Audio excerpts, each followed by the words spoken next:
삶 가운데 하나님의 도움을 얻을 수 있는 비결은 하나님 말씀에 순종하며 살 때 하나님께서 우리의 삶을 책임져 주시고 돌봐주시고 지켜주시고 또 인도하여 주시는 그런 은혜를 우리가 누릴 수가 있습니다. 그러나 하나님의 말씀에 불순종할 때 하나님께서 그냥 방치하고 도와주지 아니하므로 하나님의 도움을 받지 못하는 인생은 노략질 당합니다. 도둑질 당합니다. 왜냐하면 모든 사람들 그런 생활 주변에 이 마귀가 활동하고 있습니다. 믿는 자 주변에나 믿지 아니하는 사람 주변에나 모든 사람들 주변에 마귀가 활동하고 있어서 믿는 자들에게 성경은 뭐라고 말합니까? 마귀에게 틈을 주지 말라 그렇게 말씀합니다. 마귀가 침투에 들어오려고 노리고 있으니까 배고픈 사자와 같이 그렇게 삼킬 자를 찾고 있으니까 마귀에게 틈을 주지 말라 말씀하고 있는데 이 마귀에게 틈을 주는 것이 무엇인가 하면 하나님 말씀에 대한 불순종, 진리에서 떠나가 버릴 때 마귀에게 틈을 주고 도둑놈을 불러들이는 결과가 되는 것입니다. 그래서 하나님 말씀에 순종하고 살면은 이 도둑놈을 막을 수가 있습니다. 인생을 노략질해가는 그 도둑놈을 막을 수가 있고 이길 수가 있고 형통한 자가 될 수가 있습니다. 하나님 말씀에 불순종했던 북이스라엘 사람들은 나라를 도둑맞았습니다. 자기 집과 재산 모든 것을 아수르에 빼앗겨 버렸습니다. 그리고 아수르의 포로로 끌려갔습니다. 모든 것을 다 도둑맞을 수밖에 없습니다. 이 도둑놈 마귀는 이렇게 사람들의 것을 가져가기 위하여 빼앗기 위하여서 심지어 영혼까지 빼앗아서 지옥으로 끌고 가기 위하여서 계속 침투할 기회를 노리고 있습니다. 아수르가 북이스라엘과 남유다를 삼키려고 계속 침공해 오듯이 그렇게 마귀도 성도들과 또 모든 사람들의 그 생활을 침투해서 도둑질해 가려고 계속 공격해 온다는 것입니다.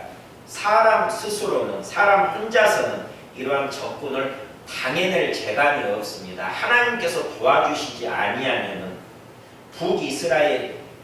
북이스라엘도 그리하고 남유다도 그리하고 하나님의 도움 없이는 그 아수르를 도둑질하려고 쳐들어오는 그 도둑놈을 이길 수가 없는 것입니다. 우리 인생도 하나님의 도움 없이는 마귀를 이길 수가 없습니다. 하나님께서 도와주셔야 우리가 그 마귀를 이기고 틈을 주지 아니하고 마귀를 대적할 수가 있고 마귀를 이겨서 승리할 수가 있습니다.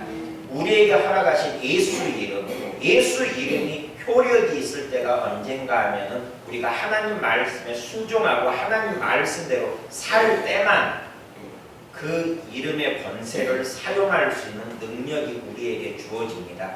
그런 능력이 주어지는 것을 성령님의 기름 부으심이라 이렇게 말하는데 성령님의 기름 부으심이라는 것 우리가 예수 이름을 사용할 권세가 회복되는 것이 성령님의 기름 부으심입니다. 그런데 우리가 하나님 말씀에 불순종한 죄를 지을 때에는 성령의 기름 부으심이 있을 수가 없습니다.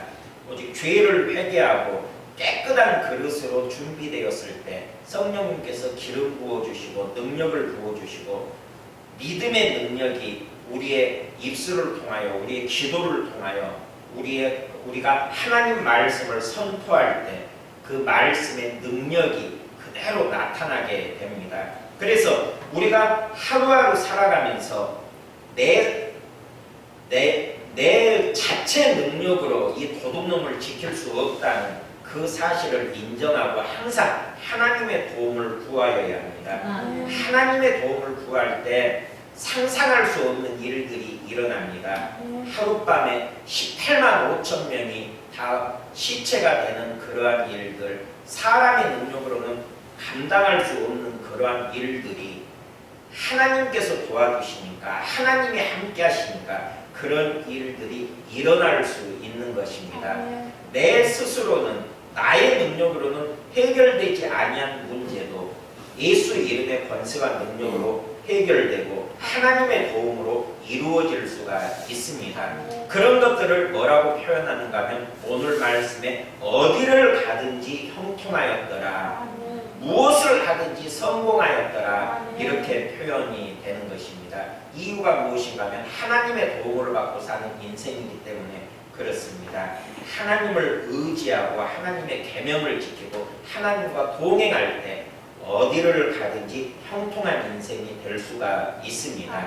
오늘 본문 말씀에 북이스라엘 사람들과 남유다 사람들을 이렇게 비교해 놓고 어떤 모양으로 어떤 자세로 인생을 살래 우리에게 지금 선택하라 하는 것입니다.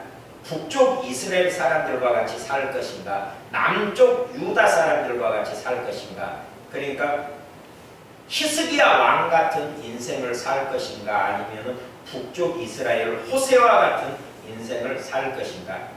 성경에 나와 있는 그 이름이 다 비슷비슷합니다. 선지자 이름도 호세아인데 북이스라엘 왕 이름도 호세아입니다. 그런데 오늘 본문 말씀에 나오는 호세아는 북쪽의 나쁜 왕, 하나님 말씀에 불순종한 그 북이스라엘 왕 이름이 호세아라 이렇게 기록되어 있습니다. 그래서 북이스라엘의 호세아는 하나님 말씀에 불순종하더니 그 사마리아가 함락되고, 사마리아는 북이스라엘의 수도였습니다. 남유다는 예루살렘이 수도이지만 북이스라엘은 사마리아가 수도인데 그 사마리아가 함락되고 민족들이 그 북이스라엘 사람들이 다 아수르로 끌려간 역사가 기록되어 있으면서 이렇게 두 상황을 같은 말씀에 열왕기하 18장 1절에서 12절 말씀에 집어넣고 이렇게 비교를 다 해주면서 우리 보고 선택하라 하는 것입니다.